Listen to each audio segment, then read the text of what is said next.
Okay, welcome, folks. Thank you so much for being here. My name is Mark. I'm trying to get to $1 million from scratch in a business that I know nothing about starting in January 2026.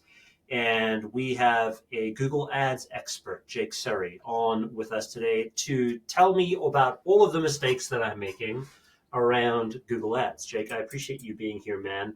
And as someone who knows significantly more about Google Ads than I do, I thought this would be like a really cool video to post on YouTube for people to follow along, because there's a lot of people like me who are trying to sort of cobble together a marketing strategy and cobble together a way to put out Google Ads, but basically have no foundational knowledge of what it is they're doing in the first place, which is exactly the position that I find myself in. So, for context for everyone who's watching, Jake is a friend of mine. He works at a marketing company called Clearmotive. Shout out Clearmotive. Appreciate you guys for letting Jake come on. And Jake is going to walk me through all of the mistakes that I'm making. And they're probably going to be some of the same mistakes that you are also making when you're managing your Google Ads account. How to make Google Ads work for you better, and how much money to put in, how to think about how to put that money in, how to think about keywords, how to think about negative keywords, which I don't still really understand what that is. So we'll get into that. And how to think about Google Ads in general. So, Jake, thank you so much for being here, man. Maybe we could just walk through sort of top to bottom how we're approaching this and think about how to approach Google Ads in general. Yeah, absolutely. And Google Ads still remains, even in the era of ChatGPT and people getting their information differently, it's still top of the tree for me. We don't have ads in LLMs yet. And I think that people, when it comes to transactions or buying something, they're going and doing their research on LLMs potentially, or Reddit or wherever. But when it comes to buying something, they're still going to Google typically. And because of that, Google has always been the best platform because you can capture intent. If somebody is searching for best locksmith near me, best shoe shiner near me, whatever it is, there's no other ad platform that you can capture that direct purchase intent. So that's why I love it. But when you reference this, as you go in, and if you are not familiar with all the tricks of the trade, as in the Google Ads trade, not necessarily the garage doors trade, it's really, Google has designed the platform with lots of gotchas. And I've never quite understood this because it actually makes it harder for inexperienced advertisers to make their platform successful. And it seems to me to be quite short-termist from Google, because it's a great platform. If they could get a business, like I looked at the campaigns and I'm like, he's going to be burning some money there. If they made it easier for you not to burn money, surely your lifetime value as a Google customer would be high. So anyway, that's a kind of meta debate. But what happens is you load up the platform, you start creating a campaign, and you click on the buttons they tell you to click on. And unfortunately, what that will do is create you a okay advertising campaign, but it will have lots of leaks in that bucket. And so I've gone through and sort of identified a few of those areas specifically where you've probably, actually what you'd put together, given that you're not a marketing guy, is really sensible. But there are definitely a few areas within what you've put together where I'm like, okay, well, if we'd fix that or fix that, it's going to make your campaign tighter. It's going to make it more targeted. Because like any ad platform, you're paying for every single click. Every time somebody clicks on one of your ads, Google's going cha-cha-ching. So you want to make sure that every click that you're generating through your campaign is monetizable. So you want to appear for the right kinds of searches, and you don't want to appear for irrelevant searches. Right. So the first thing I looked at, and the foundation for any search campaign, is your keywords. So what that means is the way that Google Ads works is it's targeted by keywords. So what somebody searches in Google, you can choose which words and which searches you appear at, or which you bid against. And so, for example, with garage doors, you would say garage door services near me, best garage door company near me. You could, and that would be very bottom of funnel. Those kinds of terms would mean, okay, somebody is in market for the company that I'm building right now. Then you have sort of slightly higher up the funnel, what we call informational searches. So how do I fix a dent in my garage door. That might be somebody who wants to DIY it, and then you would choose, okay, I do want to advertise against that because you never know, they might realize that they can't do it themselves and they want to get a professional in. Or, you'd have to decide. And as you run the campaign and gather more data, you can see, okay, this keyword's actually converting quite nicely. This one's not converting so well, so I'm going to pause it. But there are different types of, what you want to do is figure out what the intent is behind that keyword. Like, I wouldn't want to, for example, run on garage or garage door, because that could be somebody looking to buy a new garage. It could be any of the, it's a very It's too broad. it's too broad and too multifaceted. Yeah. So starting off with our keywords, that's how we do it. And Google also adds another layer of nuance to this. And they've also changed the nuance and moved the goalposts. But when you're adding keywords, so let's say you've got 20 keywords that you want to add. Okay, these are the things somebody searches for this. I want my ad to appear. Now you can categorize those keywords as well within the Google Ad platform as exact, phrase, or broad match. What that means is, for exact, your ad will only show when that exact keyword or phrase is typed in. So it shouldn't. Now, it's a little bit loosey-goosey because what they will do is find very close variants. So they might, that will account for things like typos or very close matches, sneakers versus trainers, hoodie versus hooded sweater, stuff like that. So even though you're going exact, it's exact plus a little bit. Phrase would be when somebody types something in which your keyword appears. So let's say you were running on garage door company. If somebody then typed, and you ran it on phrase match, if somebody then typed in best garage door company near me, you're still going to appear because you've run that keyword on phrase match. So it's going to capture, as long as that what you've defined appears within that search, it'll capture sort of longer tail searches that still incorporate what you've defined. Right. And then what you've got in yours and what Google automatically defaults towards is broad match. Broad match can be okay, but it will also bring in lots and lots of, it's a much broader net that you're casting. So when you say best garage door company near me or garage door company, what it will do is start to pull in, it might pull in things like mechanic near me, because it doesn't know. What's happening there is it's using all of the data that Google has around searches. Google knows an awful lot about us. They've been capturing data around us. And what they're trying to do is sort of semantically go, oh, this is adjacent. But it gives Google a lot more control. If you're starting off on a small budget and you're trying not to waste money, I always recommend against starting off on broad match.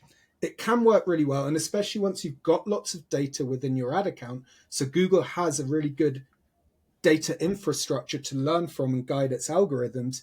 Then it's much smarter at going, this word is relevant, this word isn't.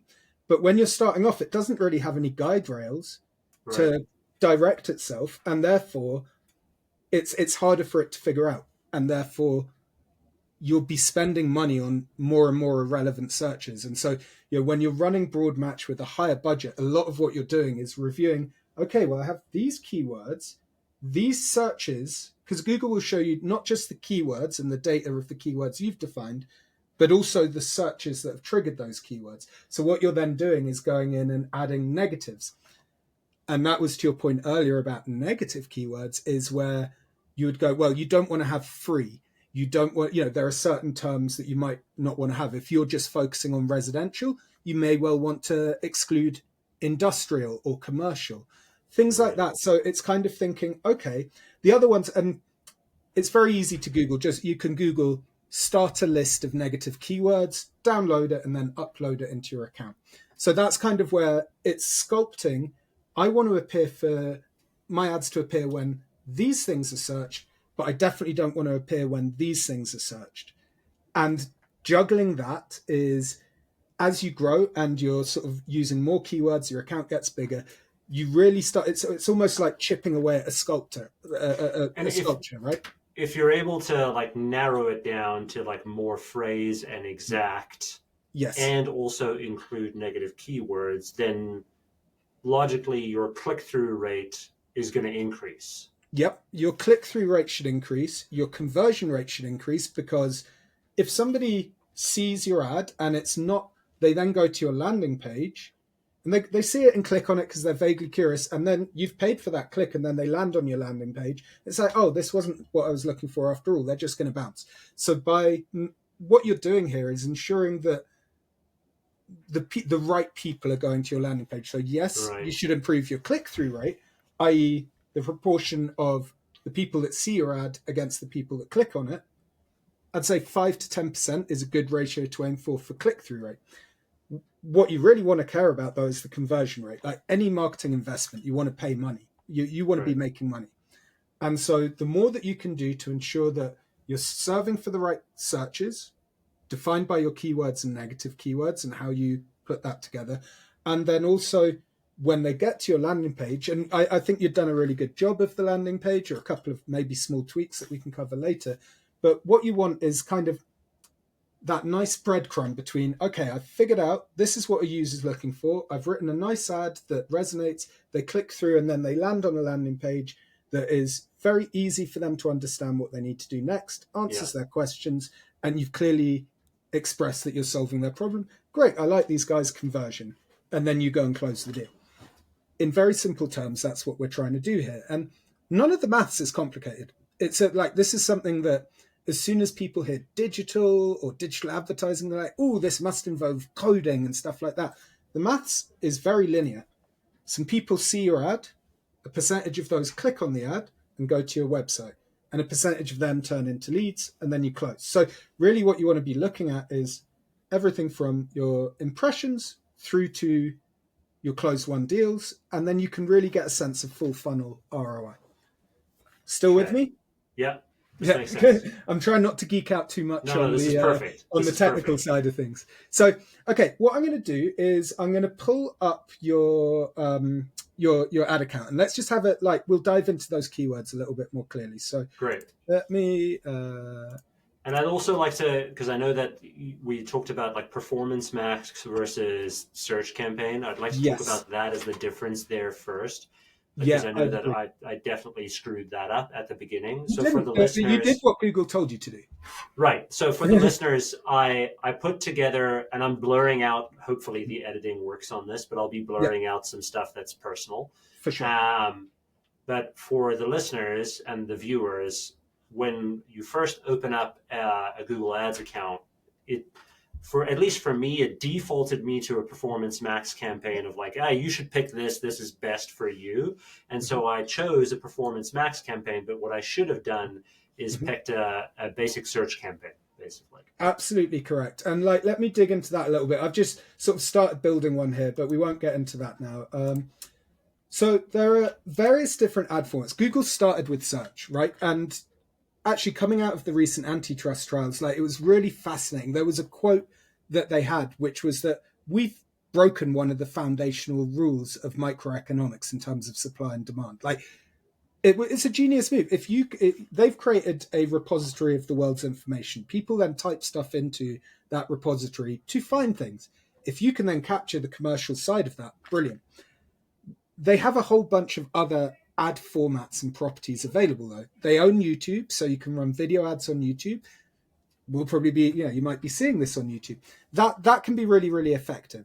But search will always trump that, in my opinion, because when you watch a YouTube ad, when you're watching YouTube, you're basically trying to skip the ad. It's very rare that any of us, and most users, won't go, oh, that product's so cool that I'm going to distract myself from whatever I was watching. That's the thing about search, is people are specifically looking for the stuff you're selling, and you can define that. They also have display ads, which are the banner ads that annoy us all over the internet, and in my opinion are responsible for a lot of the general crap UX that we see across the internet nowadays.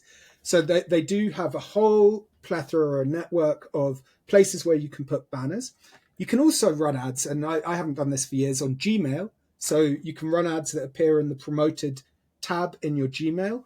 And then you can have discovery ads, which are the ones where if you've got a Google feed, not the search engine, but if you've got a pixel, for example, and you swipe across to the right and you get that feed of stuff that might interest you, you can place ads in there. So Google have a whole repository of different ad formats that they've kind of over the years bolted on. They started off with some search and display, and then they've just kind of find all of these other ways that they can monetize essentially their inventory and their network of websites. So what Performance Max is, this came out a couple of years ago, was Google saying, okay, what we want to do is an AI or ML driven ad type or campaign type, which pulls in all of those different formats, and let us do the work in the background to figure out, okay, we want to serve this ad to this person on a display, but we want to appear for search, and we also want to appear for YouTube. And really what you're doing is trusting to Google that their machine learning is clever enough to figure that out. PMax can work great. Once again, it's a bit like Broadmatch.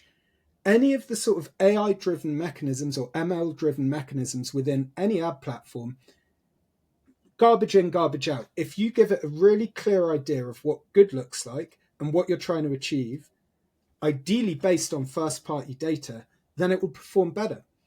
If you don't have a lot of data there, it doesn't really know what to optimize towards. So especially for a service business, I tend to advise against starting off with PMax and just focusing on search, because search is really going to be the juiciest bit for you. And Right. here's the thing, even if you have a good conversion tracking in place, so you go, okay, I've got an event coming through when a form is filled, that's the only data that, like, Google's going to just optimize towards anybody that it knows fills in forms on websites. What you really want it to be doing is optimizing towards people who buy services through advertising. And so there's a thing called, this is sort of slightly, we're going from 101 to probably 301, but what you can do is hook up your CRM system, and then as people move through the sales funnel, push that data back in. And that's really the only time when you've given it that clear framework that I would recommend PMax. But if you're starting out, honestly, just turn off PMax, focus on a search-only campaign to start off with, because that will give you the clearest and best data. And 99 times out of 100, especially if you're a service business, it's going to give you the quickest ROI. Got it. Cool. So what you've got here, as you can see, and you can tell the difference by the little icons here. So this one with the little upwards graph is always going to be a PMax, and this one is a search with display sort of bolted onto it. So we'll go through that in a sec. So let's look at the keywords that you ran on. I was like, okay, yeah, he's put together some pretty smart keywords. I think you had about 20, 21, but up and over garage doors near me, garage door fix my garage, we fix garage doors, etc. All of these are sensible. However, they're all on Broadmatch. So kind of easy. What you can do is edit, and you can change keyword match type and all match types. I'm not going to actually start playing around, Mark, with your ad campaign. But like, if I show you, you can do bulk edits on your keywords. Go here, change match type, change all match types, and then you could change it. And I would probably start these on phrase. The other thing I would say is, as you're doing your keyword research, there's a few tools that I find to be useful. So one is just thinking about your business. What are your services? So you can do a couple of things. So one is ChatGPT. I find it hugely, like, I don't use GPT at all for managing my campaigns. Like, yeah, I've got a couple of like tools that I use that will give me sort of advanced bid strategy optimization. You don't need to care about that. Where I find ChatGPT quite helpful is plonk a website in there and go, hey there, could you find me as many commercial intent-driven keywords that would be relevant to this page as possible? And it will give you a really good list. Another way that you can glean some more, if we just go, here's a normal Google tag. So if I go garage, am I typing correctly? I am. Door services near me. So what you'll find here is you'll see obviously the ads that people are running, but you can start to see, okay, here's what they're doing. But it will also start to give you, sometimes, actually, it just depends on the SERP, but often what you'll have is people also asked that little block in there, and then you can see what other questions people are asking, which can be really, really helpful to do this. I also have this little Chrome plugin here, which is called Keywords Everywhere. Super cheap. I think it costs me like $10 a year or maybe 20. But what this does is it will then show me here people also search for. So it then gives me, okay, garage door opener. Well, you probably don't want to run on that because that's somebody trying to buy the opener rather than fix their garage door. But you could go, oh, okay, I do want to run on garage door companies near my location, garage door repair, so it gives you some additional ideas. And that's the one thing that I was thinking when I looked at your list of 20. I bet you there's a few more sort of combinations or, intent-driven keywords that we could run against. Garage fix, but I think most of these are a really good starting point. All I would do is probably move them to phrase and see what's happening. Now, if you remember, I sort of explained the difference. These are the keywords you're targeting. They're on broad. So what people search to trigger your ad showing against these keywords, i.e. the search terms, that's going to be a bit different. And you can see that under insights and reports when you go to search terms. So this then shows what do people search that triggered my ads. And here's where I'm kind of thinking, like 10 by 10 overhead garage door. For me, that would be somebody buying a garage door rather than fixing one. So that would depend, I don't know every detail of what you're planning with the business, but if you're planning to supply the doors as well, it may be relevant. But, some of these are quite good. 2-car garage door replacement costs, that would be quite good. But then 2025 Buick Envision garage door opener programming, I would probably add that as a negative. So as I say, you can Google just starter negative keywords, and you can upload that as a list in the back end. If we go into every detail of how to do this, we will kind of be here for a couple of hours. But it's pretty easy to add in. You essentially go into settings and you add them in up there, and that will just make sure, hey, I don't want to run on free. I don't want to run on cheap necessarily. If you're not trying to be the most bargain bucket business and you're trying to provide value through good service and good quality, well then you don't. Sometimes cheap can be good, but normally I tend to avoid free because people trying to get freebies. There are all kinds of others in there. There's normally, you start off with a couple of hundred that you'd want to get rid of. And, some of them as well would be adult themed and stuff like that, which leave me, having done some advertising for personal injury lawyers, you would be astonished at what people search. I mean, so you want to make sure, obviously for brand safety as well, but the main thing you want to care about is, am I serving the right thing? So here, the quick way to add this guy as a negative, click on it, add as negative keyword. Got it. And then what you can do is do a campaign or a negative list. I'm going to cancel this because it'd be good, it's good practice for you until you've grown it enough. But that's where, and then you can either add it at a campaign level, can add it as an ad group level. However, you've only got one ad group running, so it doesn't give you that option. Or you can just add it to a sort of general negative keyword list.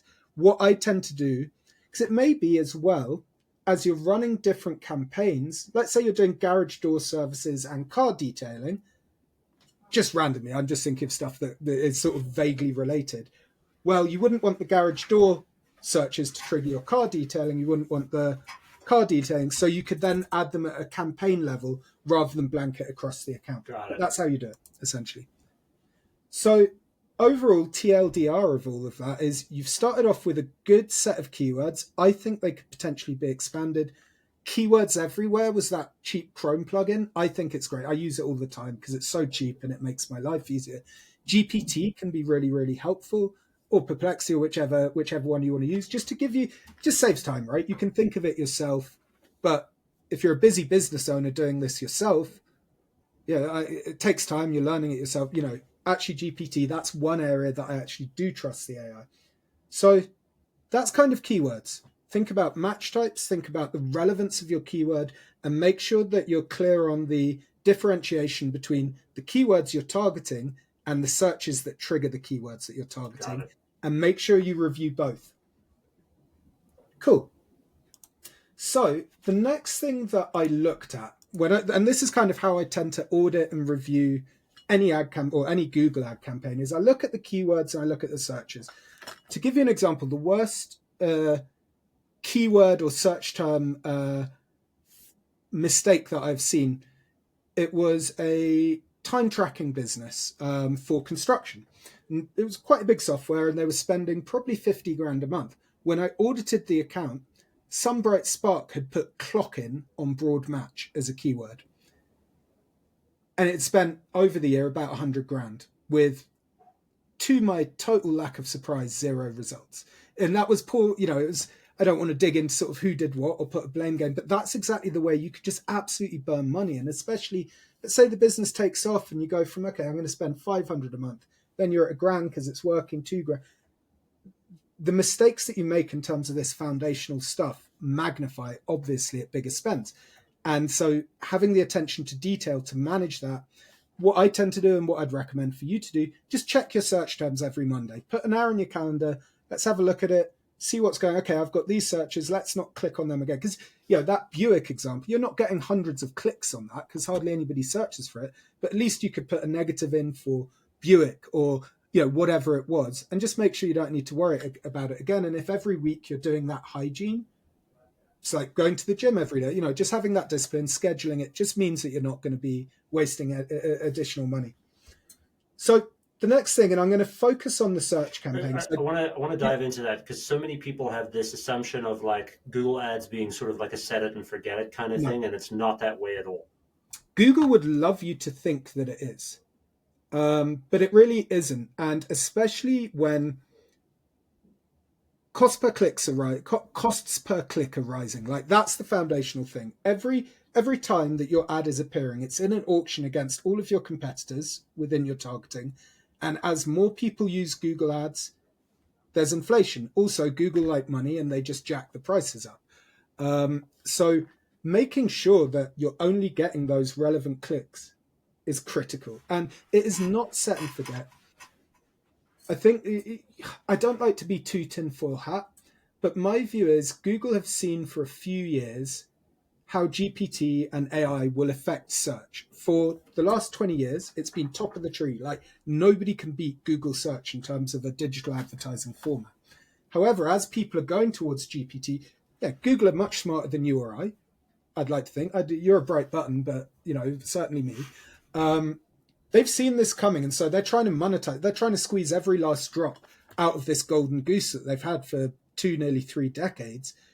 And that is why they've got all of these gotchas. For example, when you're starting a new campaign, they're shoveling you into Performance Max, which is wasting your money on display and YouTube. As I say, in certain cases, they may work. But if you're just starting off as a business, it's going to burn your money. Let's dig into sort of some of the campaign settings, because there are plenty of other ways that they're kind of unsuspectingly finding ways to get money out of you that is really not going to generate you ROI. So this is about like, if you hover over the campaign, what you can do here is go into the settings. And the settings, when you pull it up, are pretty analogous to the things that you click when it will give you, as you're building the campaign, a set of questions, objectives, and so on. So campaign name, we'll talk about that in a minute. I would call it something different, but that's okay. Enabled, good. You've got it set to work to drive traffic at the moment, which I think, given that you're trying to do pre-sales, is probably a good thing. Most of the time for me, and this is an area of debate amongst search advertisers, what I tend to start off with, I normally start off with leads if I'm confident that I'll be driving enough traffic. And here's the thing. If you want to drive leads, you have to tell Google what a lead is. So you need to make sure that you're conversion tracking so that when somebody fills a contact form or calls you through the website or whatever action it is on your website, make sure that you're using Tag Manager. Again, that's a little probably 201 level. But get your conversion tracking so that when somebody does the thing you want them to do on your website, an event is triggered that pushes into Google Ads, and Google then knows, this ad that I served got a click and then they went to the website and they became a lead. That was a good one. I'm going to go and find more like that. So this is the thing. But then assuming that you've got that tracking infrastructure in place, start with leads potentially. I'd say for this, what you're trying to do, traffic is fine. And what some people will argue is, okay, what I want to do is drive a lot of traffic to the site initially so that Google's got a good sense of who's engaging where and when, and then turn it over to leads once enough data has been gathered. In many cases, it depends. I tend to start on leads, but your mileage might vary, I guess is what I'm trying to say. You can also go for sales. However, that tends to be easier for e-commerce, or if you've got that CRM integration in place so that you can push. That is, again, a bit more advanced. HubSpot has a native integration with Google Ads, but some of that gets a bit more technical and fiddly to set up if you're just starting up. So probably, I don't think there's a massive problem with starting with traffic. I tend to start with leads, but as I say, you can consider that. Now, here's the one that I think is an issue, is Google automatically opts you into search partners and opts you into display. So what that means is you're not just targeting your keyword searches, you're saying, so Google's search partners will include all kinds of other like secondary search engines and other searchable websites where they'll try and plop you in there. It's really spammy. Like when you end up on one of those websites, because there's banners everywhere and you're like, okay, the UX is so horrible. Most of the time with search partners, the quality of the traffic that you're driving, there's a lot of bot traffic. So just, it's ad fraud bots that are just geared to waste your money anyway, and drive you through to sort of secondary websites where they monetize through banner advertising and selling banner space. So I always, especially with a small business, there are times with big enterprise level businesses that I will test this in a very contained fashion so that I can see, and I will know, I would be separating out the clicks from my standard search, from my search partners, and identifying, is this working in terms of ROI? Because what it'll do is inflate your numbers quite significantly. One way you can look at that is you can segment here, and then you look at network. So we can see here, look at this. You have got, over the last 2 weeks, you've had 16 clicks from search, 21 clicks from search partners, and 48 here. Now, these numbers on the surface look good, but I bet if we looked at your Google Analytics and then the time on site from each of those and the bounce rate, the search is much juicier and they stay because they've typed something in that is directly relevant to your business. My supposition is that most people who click on banner ads these days do so because the bloody things are so hard to close, right? And Right. or you're scrolling and you click inadvertently. So this is why I'm not a big fan of display advertising. Once again, it can work in specific use cases, but you can see here how you haven't spent huge amounts of money, but what's that? 42 to 37 or 43 to 37, more than 50% of your spend is gone on these types of impressions and clicks, which in most cases tend to be low quality and have a lower probability of converting.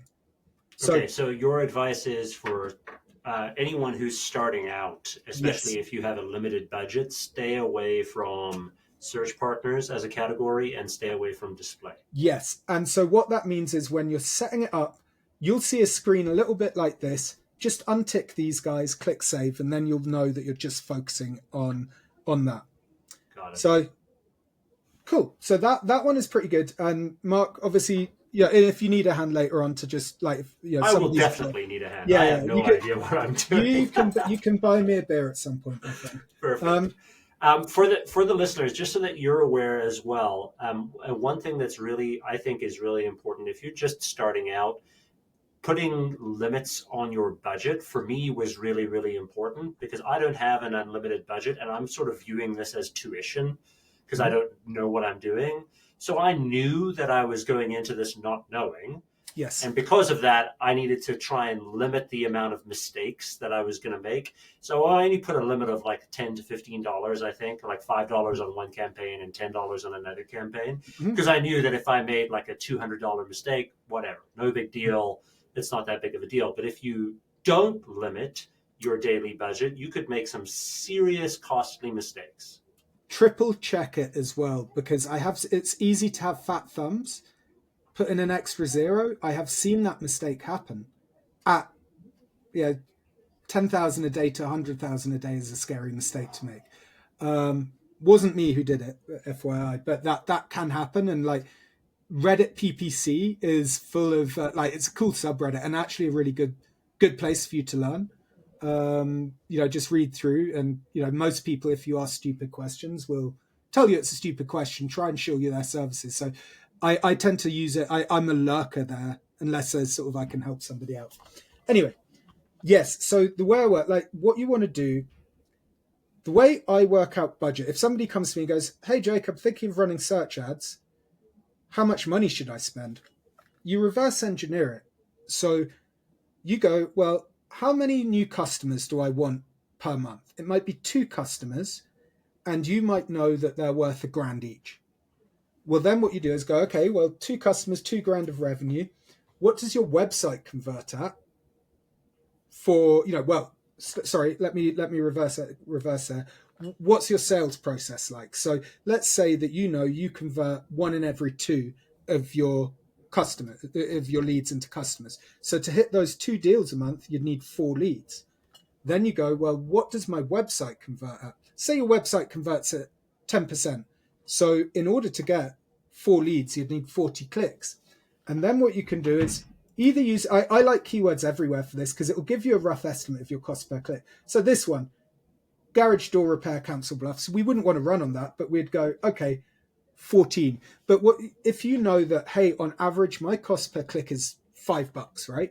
And you know then that you need 40 clicks, 5 times to 40, get those two customers. $200 in order to get that. But then if you're spending whatever it was, I think I said $200 to get 2 grand, 10 grand ROI. I mean, obviously you've got to consider not just revenue, but margin. You've got to consider if you're doing this, how much time you're spending, what do you have your internal billing at?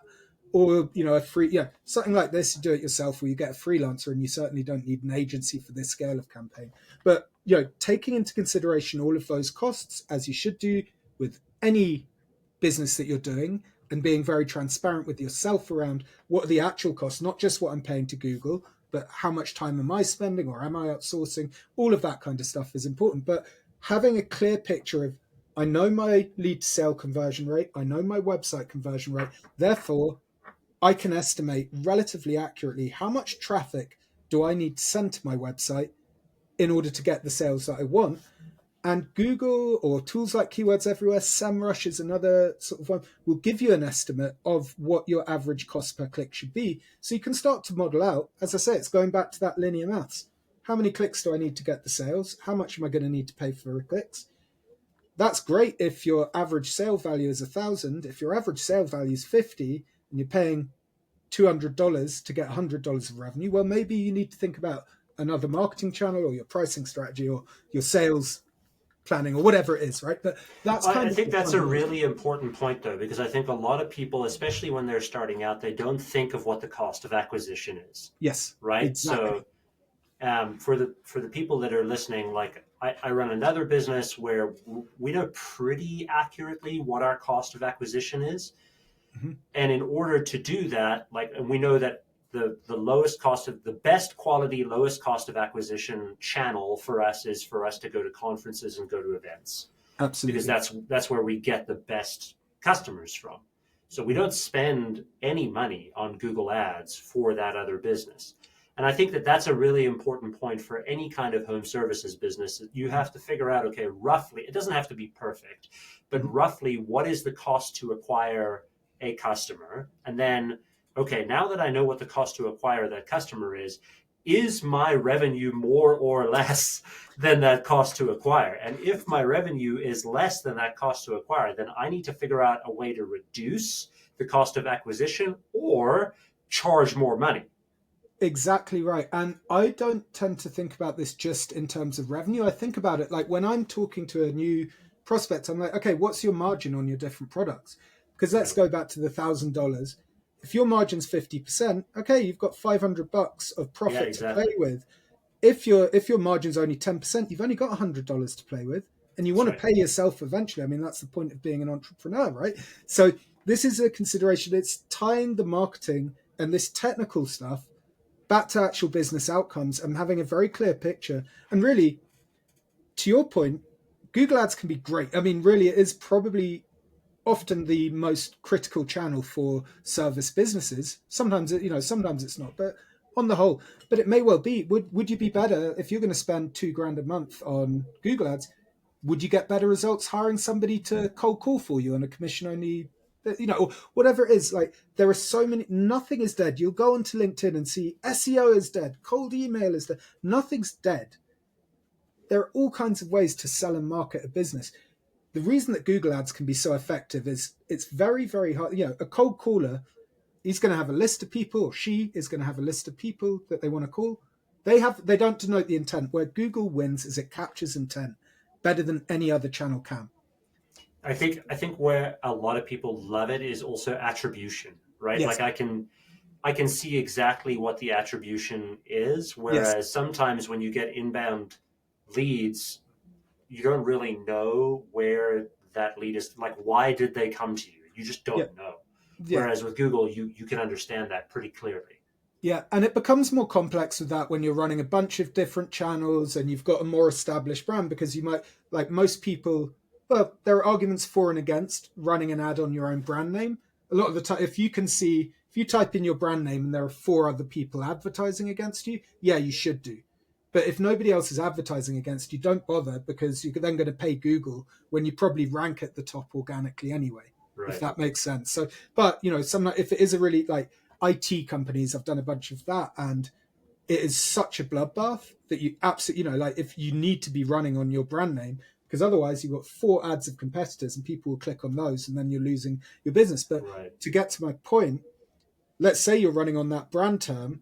Well, how incremental is that conversion and that data that you're gathering compared to if you weren't doing it at all? So there's more nuance as you grow. But to your point, it is very, very easy to see. I served this many, like I spent this much, I got this many impressions, this many clicks, this many leads.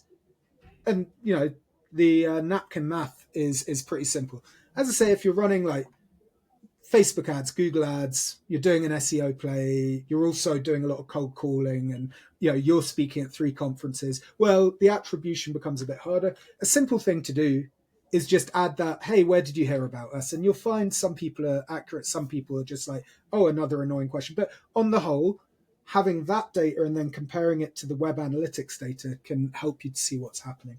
But yeah, overall, when you're thinking about budget, absolutely being critical on, here is how much I want to spend per day. Now, Google will fluctuate that. Like if it sees a cost per click of $12, but it knows that person is really high intent for your business, it will spend that. What it tries to do is over a 30-day period, I think It's it's going to average out. 30.6. Yeah, it should average out so you don't spend more than 300 a month.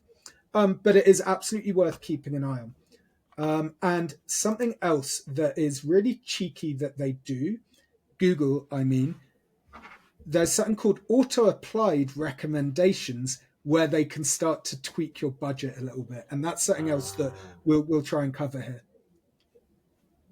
Let's go through the rest of the settings because there are a couple more that I wanted to touch on.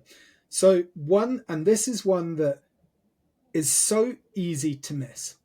So let's look. You're targeting Calgary, where we are, the beautiful blue sky city. So you've targeted Calgary, Alberta, Canada. Makes total sense, right? But most people do not click on location options because they're already overwhelmed with all the menus. So there's two different here. So actually, I think this one you might have changed, but maybe not. By default, what it will put in there, by default, you'll start on presence or interest.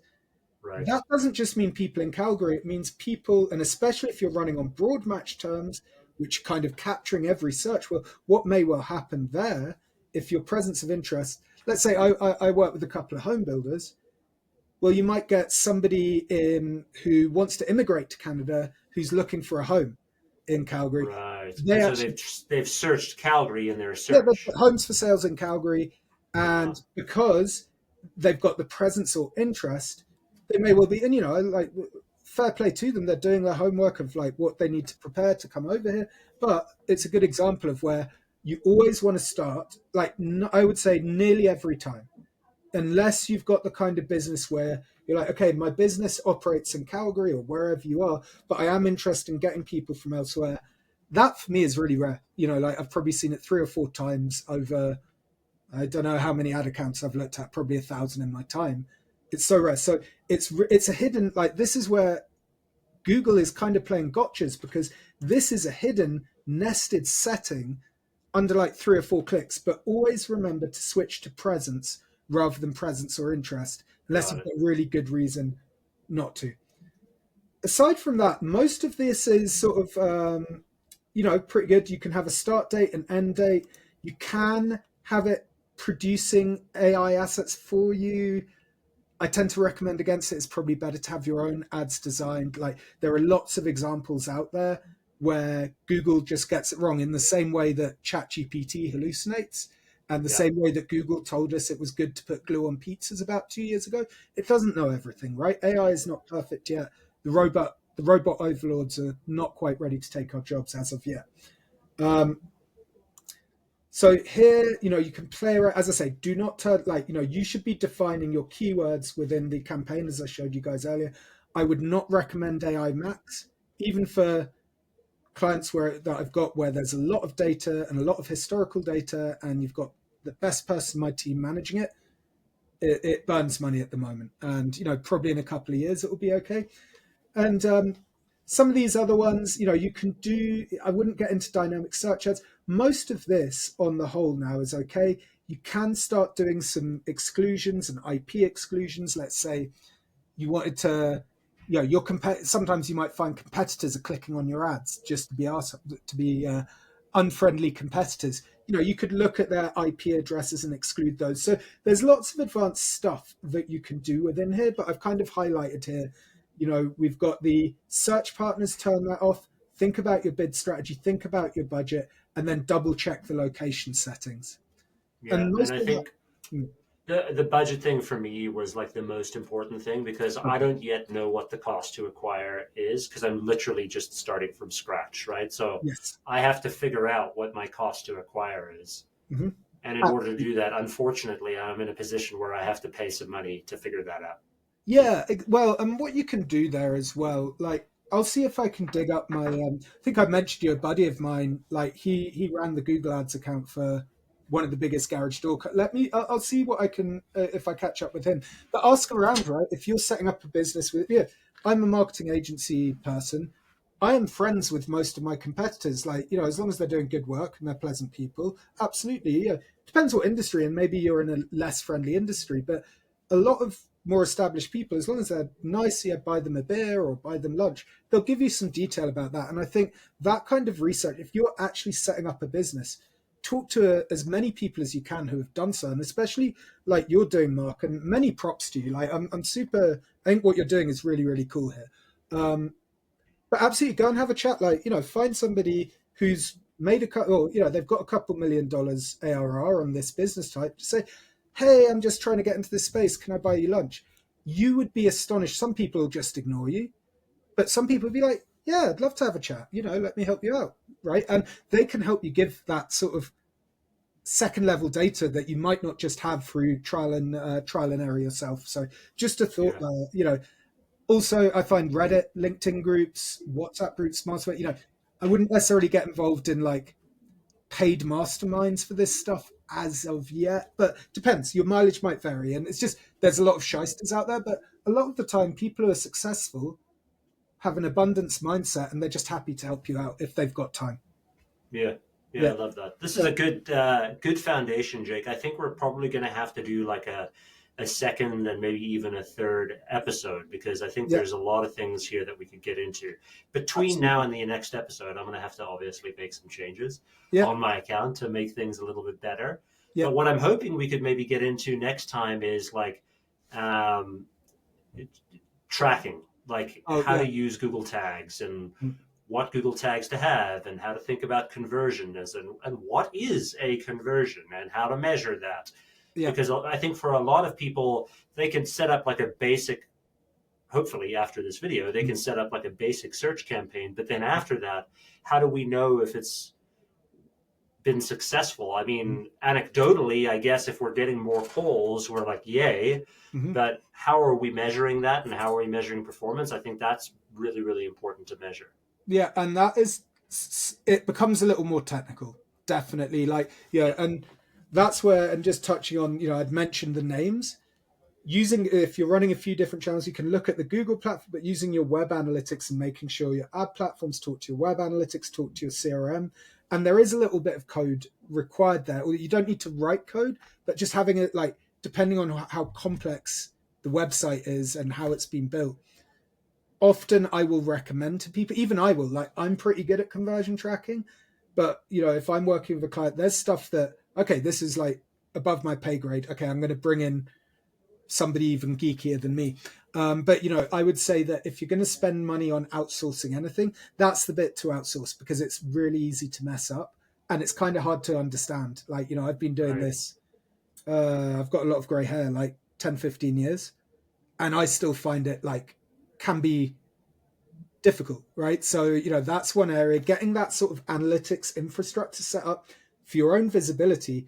But the other thing to remember there is that data infrastructure feeds back into any advertising machine learning that you're doing. So the better you're tracking, the better the framework that the machine learning is learning from. I think even if you're a total technophobe, understanding that the output of any AI or machine learning or computer program is only going to be as good as what we put into it.